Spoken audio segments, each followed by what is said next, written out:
Are you tired of listening to your kid say he doesn't like any of the books you pick for him these days? What you think the child will like may not be what he has in mind. But some books are universal. Kids cannot help loving them. Once you know what kinds of books can satisfy your child's taste, he will not question your choice anymore. Hopefully, that will happen after watching this video. Kids struggle the same way adults do when choosing a book to read. In fact, the problem for young ones, particularly between the age of 5 to 9, is more serious because kids have a short attention span and an even shorter temper if something bores them. You don't want your kids' love for reading to go from the highest 10 to a rock-bottom 0, which is a strong possibility if a book cannot keep him interested for more than the first few pages. So I thought after sharing the video of romance books, I will make the next one on best reading books for kids. And here we are. This one took a lot more research and effort because I didn't want your child to give up the habit of reading altogether. You will also find the description for the link to each book if you decide to order or buy a copy online. If you find this video helpful, don't forget to like, comment, and share. If you're new to this channel, hit the subscribe button and press the bell icon to never miss an update. Links to the books are given in the description below. Number 10 to 365 Stories and Rhymes, Tales of Magic and Wonder. The book is from Paragon Books. It was a UK-based publishing company that got closed in 2018. Since then, Cottage Door Press has acquired the company rights. If you have a baby girl whom you want to introduce to the world of reading, get her 365 Tales of Magic and Wonder to start that journey. Kids love story time. Plus, it comes with double benefits. 1. You can make your child/children calmly sit in one place for an hour or two. Second, it gives a great opportunity for parents-children bonding. Here, these short fairy tales and nursery rhymes make up for an enjoyable snuggling time in bed before sleep. You can explore the world of Cinderella, ballerina, mermaids, tooth fairies, and princesses every night. Or you can sing a classic nursery rhyme like a lullaby to put her in a peaceful sleep of magical dreams. Once she learns to read, she can read them herself or read them to you. Thus, I definitely recommend this as part of an early reading process. Number 9. The Complete Hans Christian Andersen Fairy Tales. Hans was a Danish author known worldwide for his writing The Snow Queen, The Ugly Duckling, and Thumbelina. He has written more than 150 fairy tales. You should make Hans Christian Andersen a part of your young one's bookshelf because his writings contain a bit of wit and realism. It can be advantageous for the child's learning process. The edition I am talking about is a compilation of Hans' complete works in English, so your kid will have all of the above famous stories alongside many other captivating tales in a single binding. I double recommend this one because it has colorful pictures to keep your kid's interest alive. Plus, it teaches valuable lessons about bullying and good overcoming bad in a subtle way. Number 8. Where the Wild Things Are by Maurice Sendak. He is known worldwide for his captivating writings and illustrations of children's literature. Sendak became an iconic figure in fantasy and young adult fiction after the publication of Where the Wild Things Are. This book was one of my all-time favorites back when I was a kid till I got my hands on J.K. Rowling. I'll get to that one a couple of books later. Where the Wild Things Are gives a meaningful lesson that young readers can learn a great deal from imaginary things. So it's best to let their imaginations run wild. Take a keen interest when they share weird stuff cooked in their creative heads. It's a tale of a chaotic kid named Max who thinks he's the king of the wild things living on an imaginary island. The adventures of Max will help young readers learn a great deal about creativity, imagination, and friendship. It's a good source of entertainment and learning for school-going kids, from kindergarten to grade 5. So if your kid says he/she wants to buy it, say right away, of course, sweetie. Number 7. The Velveteen Rabbit by Margaret Williams. How Toys Become Real was Margaret Williams' first children's book. If you have heard about The Velveteen Rabbit, it's the same. It has won the Children's Choice Award and was also listed in the Teacher's Top 100 Books for Children through 2007's online poll. It's the story of a stuffed bunny who's so deeply and madly loved by his owner that the toy becomes real for that boy.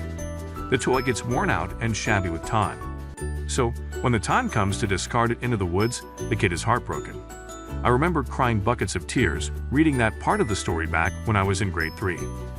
What did the toy bunny say to the boy to cheer him up and make him understand it's okay to let things go? Well, you aren't going to find out until you read it to your kid or let him read it to you. It teaches young readers the power of love, and helps parents understand how and why children think of their toys as actual beings. Number 6. Harry Potter and the Philosopher's Stone by J.K. Rowling. What can I say about an author who's already a legend? Rowling knows how to suck young readers into her writing to make them her lifelong admirers. Whether you are under 12, a preteen, a teenager, or an adult, you aren't too young or old to enjoy J.K. Rowling. Her book Harry Potter and the Philosopher's Stone is the first volume in the 7-book Harry Potter saga. What's a childhood without Harry Potter, Hagrid, Professor Dumbledore, and Hogwarts? Absolutely boring. Yes, this is the same one that replaced Where the Wild Things Are for me as a favorite. The book is easy and super cool to read, provided the young reader is 7 years old or above. Let me just give you a warning though. Be ready for the constant "Did my letter of acceptance to Hogwarts come in the mail today? When will I get my admission letter from Hogwarts?" Every time your doorbell rings or you go out to check the mail locks, you'll have to go through such interrogations. However, you will not regret introducing your little one to the world J.K. Rowling has created because you will read the rest of her works willingly.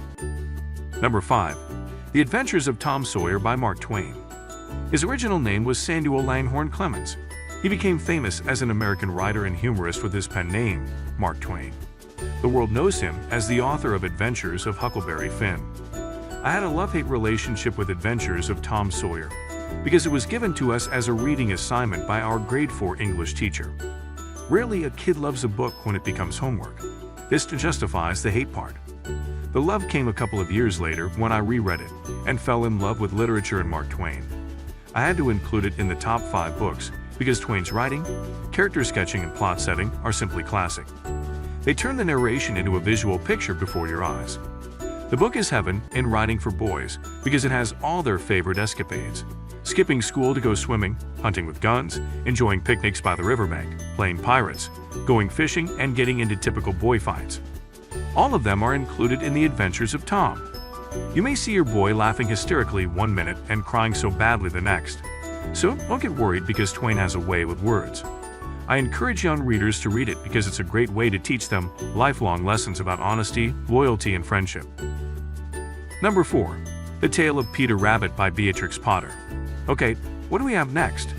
Beatrix Potter was an author and illustrator alongside many other things. Her area of expertise was children's books and published a total of 24 books in that genre. The one that started her life as a famous author was The Tale of Peter Rabbit. Even a century later, the book is a favorite of children.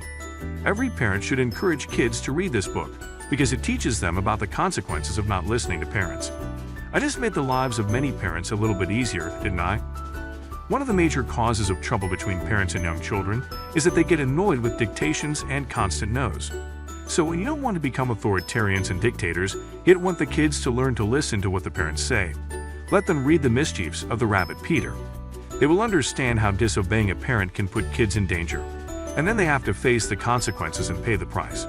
It's a perfect recommendation for letting children of tender age learn that sometimes a no is for their own good. Number 3. Bo and the Dragon Pup by Rebecca Elliott. Those who have given their kids the Owl Diaries series must know about Rebecca Elliott. These belong to the chapter books branch of reading material for new readers. Rebecca is an author plus illustrator. She is best known for her picture books. The reason for placing Bo and the Dragon Pup in the top 3 is that you need to give newly independent readers the best content to boost their reading skills. It is the second in Unicorn Diaries series. The text of this chapter book is easy and highly engaging, so your young one will prefer finishing it in one go.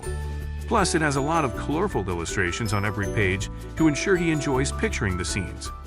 It's about Bo and his unicorn friends in Sparkle Grove Forest. Bo and the company try to solve the mystery of a missing blanket and a pair of glasses. The clues take them to the cave of a scary dragon.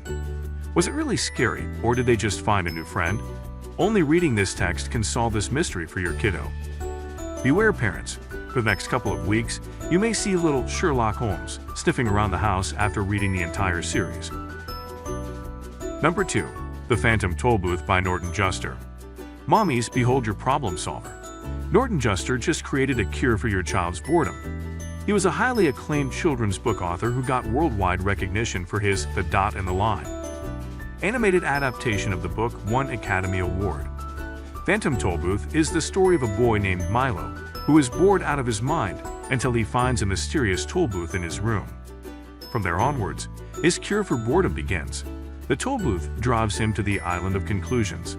From there begins a series of adventures exciting beyond his wildest dreams. During his adventures and quests, Milo realizes that life is anything but dull and boring.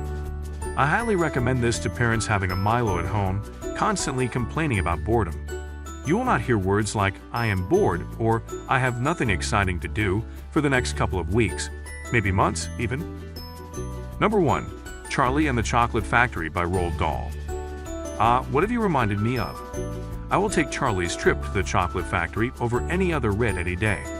Thank you, Roald Dahl, for giving sweet memories like The Chocolate Factory to young readers. I remember eating several chocolates a week, hoping I would get the golden ticket to the mysterious chocolate factory like Charlie. Unfortunately, never found a ticket in the hundreds of chocolates I ate. The story is about a poor kid, Charlie Bucket, who wins a golden ticket to visit Mr. Willy Wonka's famous chocolate factory. He spends an entire day there with a couple of mean kids from privileged backgrounds. And what a day it is! That one-day trip changes Charlie's life. The book has fantasy, humor, meaningful lessons, and surprises. It's a perfect reading recipe for middle-grade children who are ready to upgrade to classics and proper fiction. And that's it for now. Picking the best reading books for kids was a bit intimidating because what you think will interest them may backfire. I hope I did justice to the tricky business and your kid loves reading these texts. If this video helped you find the next book you are going to read, then like and share this video. Let me know in comment section on what type of books I should cover in my next video. Also, if you read one of the books mentioned in this video, share your review or thoughts with us. Subscribe this channel for more such awesome videos. Thanks for watching.